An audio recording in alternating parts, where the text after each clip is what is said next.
Ang mabuting balita ng Panginoon, ayon kay San Marcos.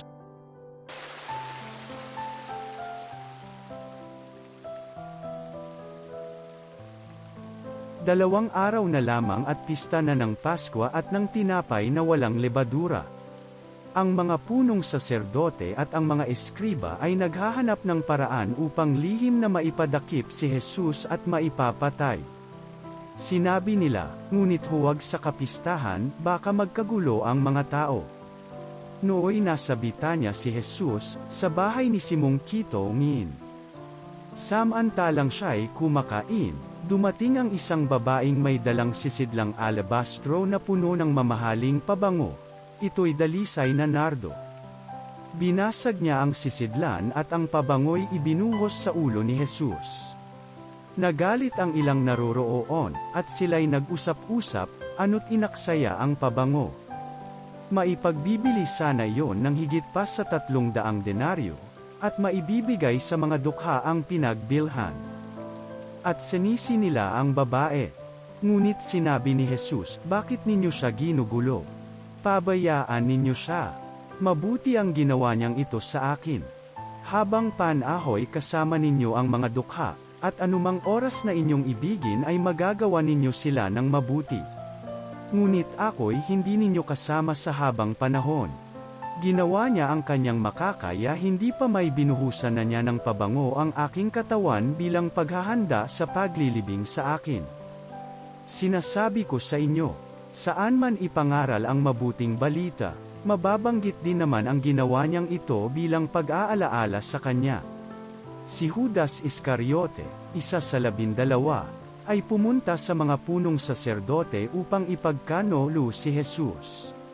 Natuwa sila nang marinig ang gayon at nangakong bibigyan siya ng salapi. Mula nooy humanap na si Judas ng pagkakataon upang may pagkanulo si Jesus. Unang araw ng pista ng tinapay na walang lebadura, araw ng pagpatay ng kordero para sa Paskwa. Tinanong si Jesus ng kanyang mga alagad, saan po ninyo ibig na ipaghanda namin kayo ng hapunang Pampaskwa? Inutusan niya ang 2 sa kanyang mga alagad. Pumunta kayo sa bayan. May masasalubong kayong isang lalaki na may dalang isang banggang tubig. Sundan ninyo siya sa bahay na kanyang papasukan at sabihin ninyo sa may-ari, ipinatatanong po ng guro kung saang silid siya maaaring kumain ng hapunang Pampaskwa, kasalo ng kanyang mga alagad. At ituturo niya sa inyo ang isang malaking silid sa itaas na mayroon ng kagamitan. Doon kayo maghanda para sa atin. Nagtungo sa bayan ang mga alagad at natagpuan nga nila roon ang lahat, gaya ng sinabi niya sa kanila. At inihanda nila ang hapunang Pampaskwa.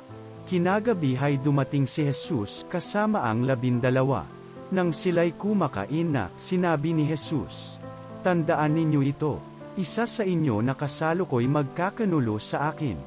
Nanlumo ang mga alagad, at isa't isa'y nagtanong sa kanya, ako po ba Panginoon? Sumagot siya, isa sa inyo na kasalo ko sa pagsawsaw ng tinapay sa mangkok. Papanaw ang anak ng tao, ayon sa nasusulat, ngunit sa aba ng taong magkakanulo sa kanya. Mabuti pa sa taong iyon ang hindi na ipinanganak. Samantalang sila'y kumakain, dumampot ng tinapay si Jesus, at matapos magpasalamat sa Diyos ay kanyang pinaghati-hati at ibinigay sa mga alagad. Kunin ninyo, ito ang aking katawan, wika niya. Hinawakan niya ang kalis, at matapos magpasalamat ay ibinigay sa kanila, at uminom silang lahat. Sinabi niya, ito ang aking dugo ng tipan, ang dugong mabubuhos dahil sa marami. Sinasabi ko sa inyo, hindi na ako iinom ng alak na mula sa ubas hanggang sa araw na inumin ko ang bagong alak sa kaharian ng Diyos.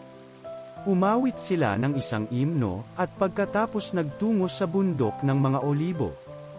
Sinabi ni Jesus sa kanila, ako'y iiwan ninyong lahat, sapagkat nasa saad sa kasulatan, papatayin ko ang pastol, at mangangalat ang mga tupa.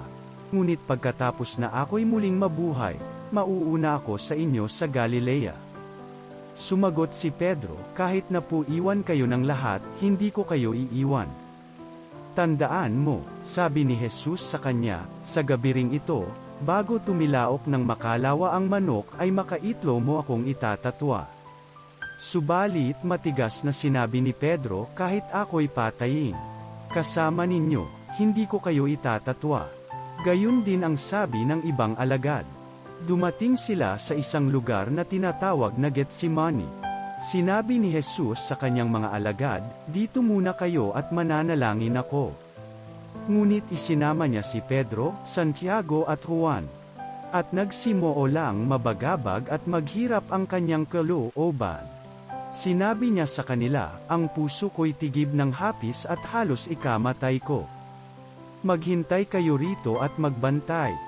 Pagkalayo ng kaunti, siya'y nagpatira pa at nanalangin na kung maaari huwag nang dumating sa kanya ang oras ng paghihirap.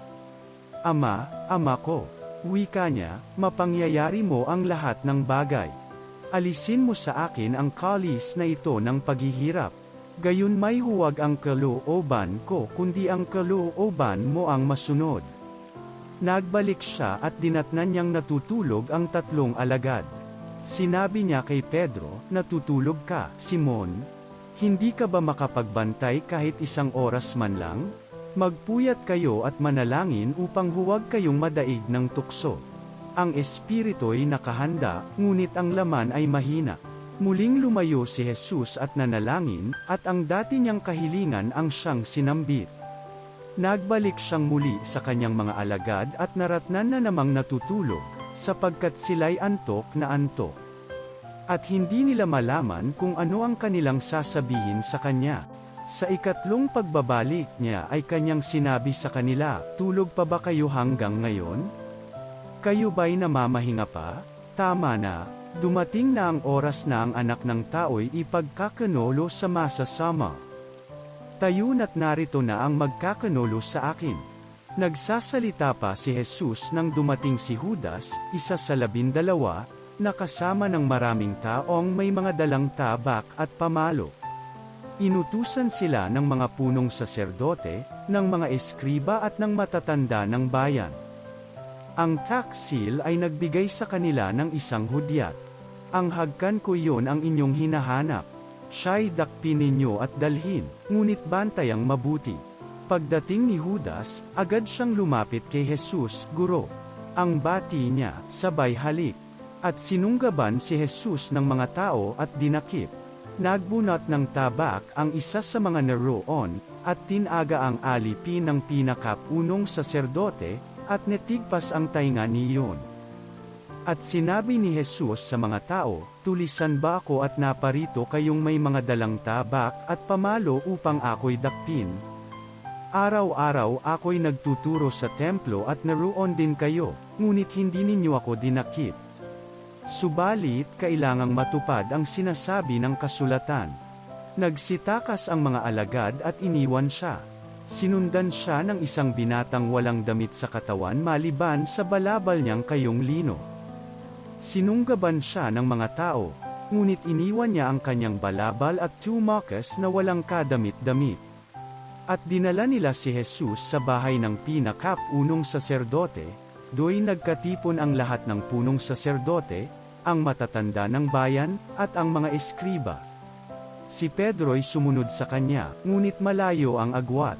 Nagtuloy siya hanggang sa patio ng bahay ng pinakapunong saserdote, naupo sa tabi ng apoy at nagpainit na kasama ng mga bantay.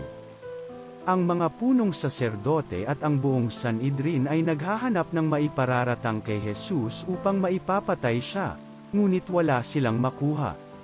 Maraming saksi ang nagsabi ng kasinungalingan laban sa kanya, ngunit hindi nagkaisa ang kanilang mga patutoo. May ilang sumaksi laban sa kanya at nagsabi ng ganitong kasinungalingan. Narinig naming sinabi niya, gigibain ko ang templong ito na gawa ng tao, at sa loob ng 3 araw ay magtatayo ako ng iba na di gawa ng tao. Gayon may hindi pa rin nagkaisa ang kanilang mga patutoo. Tumindig ang pinakapunong saserdote sa harap ng kapulungan, at tinanong si Jesus, ano ang masasabi mo sa paratang nila sa iyo? Bakit di ka sumagot? Ngunit hindi umimik si Jesus, hindi siya nagsalita gap-utok man. Muli siyang tinanong ng pinakapunong saserdote, "Ikaw ba ang Mesiyas, ang anak ng kataas-taasan?" "Ako nga," sagot ni Jesus. "At makikita ninyo ang anak ng tao, na nakaupo sa kanan ng makapangyarihan sa lahat. At makikita ninyong siya'y dumarating, nasa alapaap ng langit." Winasak ng pinakapunong saserdote ang sariling kasuotan, at sinabi, "Hindi na natin kailangan ang mga saksi. Kayo na ang nakarinig ng kanyang kalapastanganan sa Diyos. Ano ang pasya ninyo?" Ang hatol nilang lahat ay kamatayan.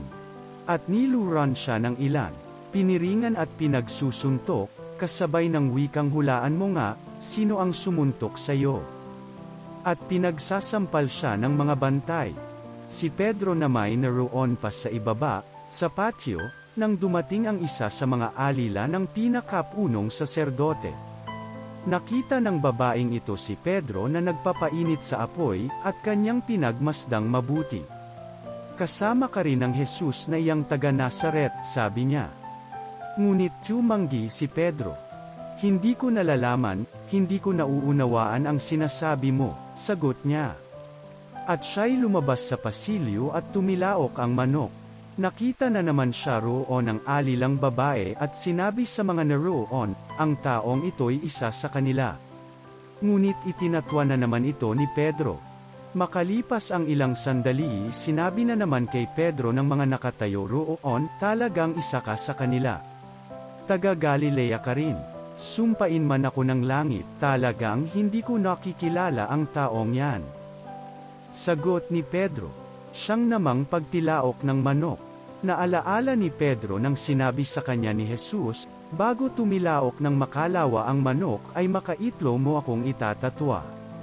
At siya'y nanangis. Kinaumagahan, nagpulong agad ang mga punong saserdote, ang matatanda ng bayan, ang mga eskriba, at ang iba pang bumubuo ng Sanhedrin. Ipinag-apos nila si Jesus, at dinala kay Pilato. "Ikaw ba ang hari ng mga Hudyo?" tanong sa kanya ni Pilato. "Kayo na ang nagsasabi," tugon naman ni Jesus. Nagharap ng maraming sumbong ang mga punong saserdote laban kay Jesus, kaya't siya'y muling tinanong ni Pilato, "Wala ka bang isasagot? Narinig mo ang dami ng kanilang sumbong laban sa iyo."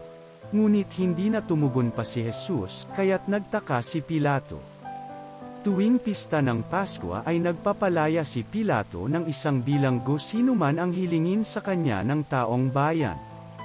Nakabilanggo noon ang isang lalaking nagngangalang Barabbas, kasama ng ibang naghimagsik at nakapatay ng nagdaang himagsikan. Lumapit ang mga tao at hiniling kay Pilato na isagawa na ang kanyang kinaugaliang pagpapalaya ng isang bilanggo.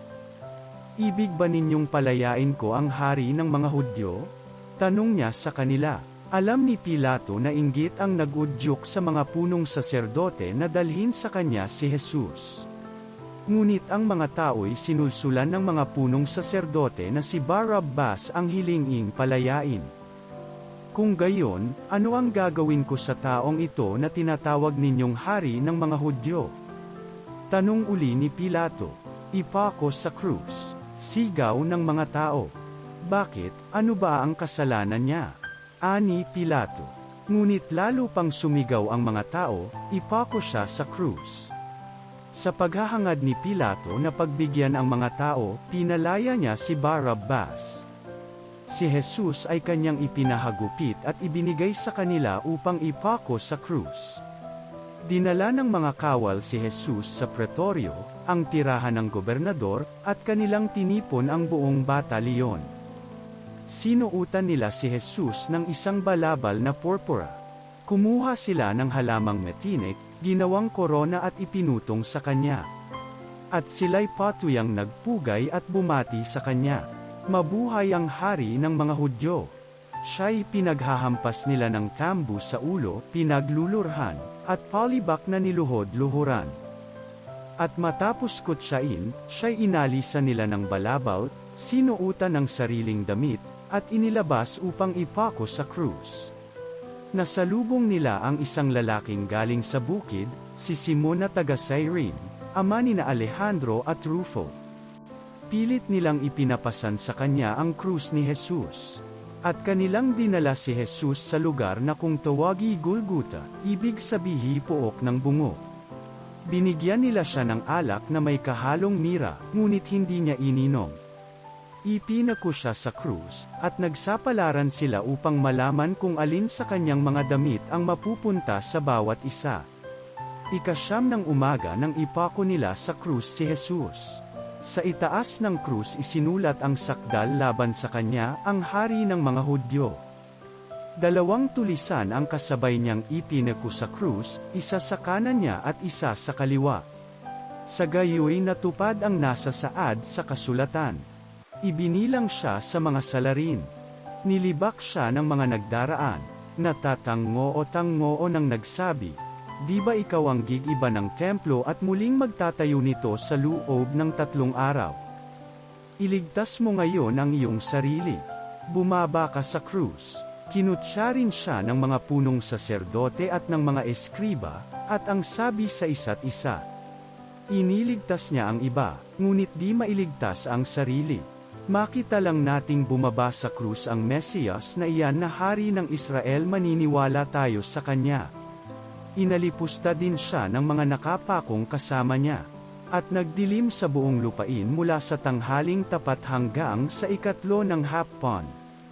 Nang mag-iikatlo ng hapon, si Jesus ay sumigaw, "Eli, Eli, lema sabachthani?"